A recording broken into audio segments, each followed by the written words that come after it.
Good morning. Today we'll learn about tenses. We'll refer to verbs that we did in the last class, which is non-existent. Let's jump to the definition of tenses. First, tenses tell you the time of a verb.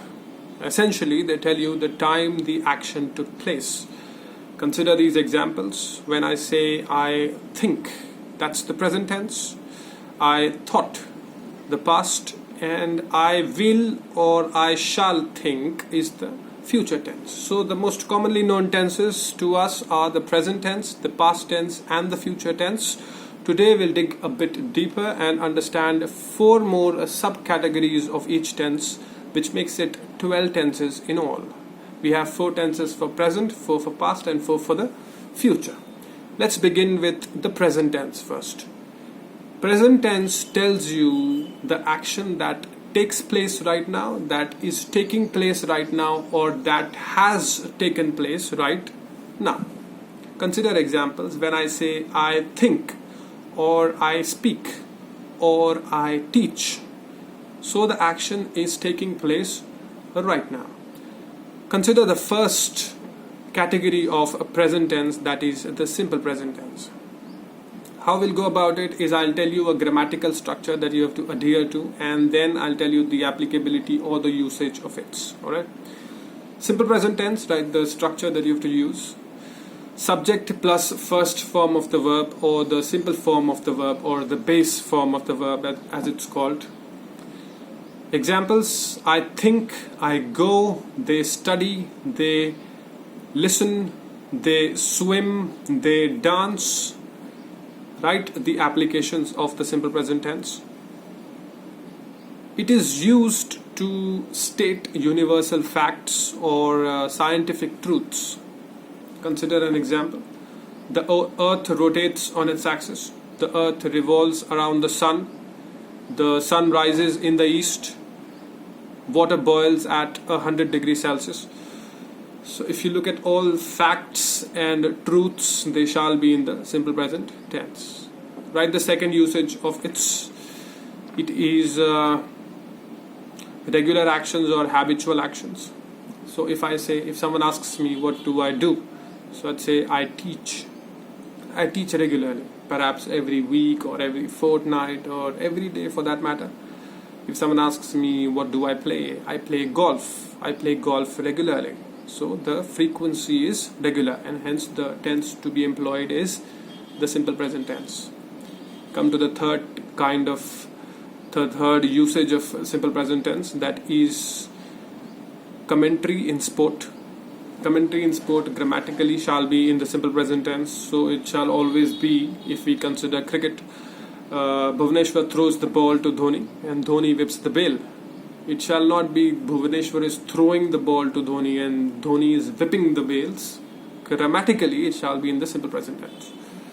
Fourth, right? Newspaper headlines shall be in the simple present tense.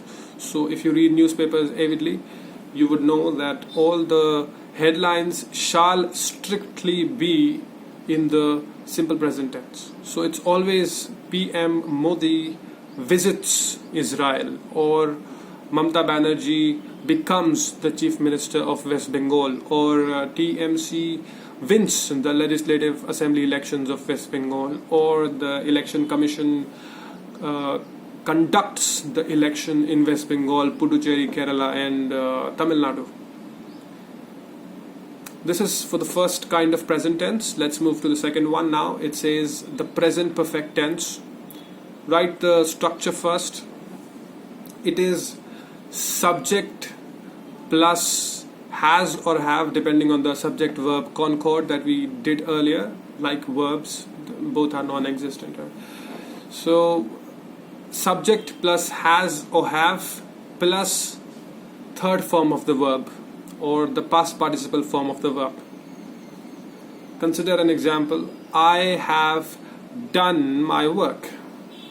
I have completed the assignment. I have taught the class. Consider the usage of it. When I say I have taught, it means the action started at some point in the past, and at the time of speaking it is complete, it is finished, it is over. Hence we use the present perfect tense. Let's move to the third kind of tense now, the present continuous tense. Write the structure. It says subject plus any form of the primary auxiliary be. Subject plus any form of be plus ing form of the verb.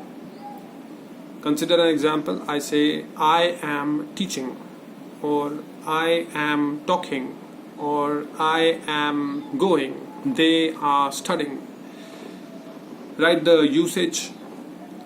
The present continuous tense denotes an action that is ongoing at this moment, at the time of speaking, at the time the sentence is written. If I say I'm speaking, at this time the action is ongoing, hence it is conveyed through the present continuous tense. Write the second usage of present continuous tense. An action that is otherwise ongoing but not necessarily at the time of speaking, or not necessarily at the current moment.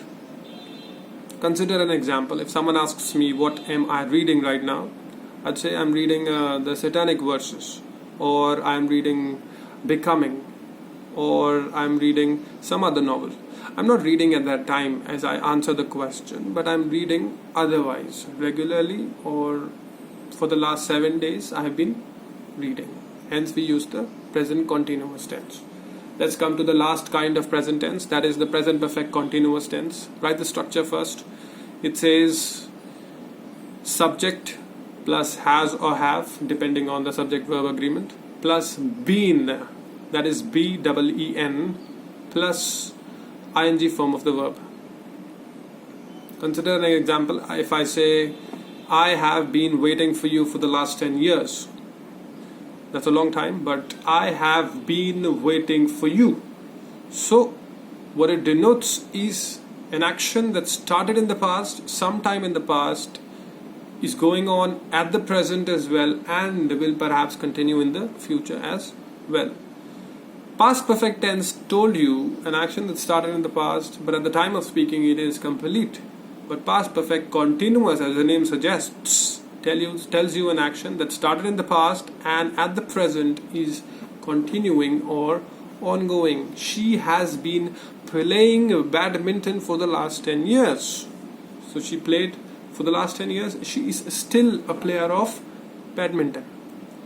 So these were the 4 present tenses for you. Similarly, we have 4 under the past tense and future tense. If you have any questions, please keep them to yourself.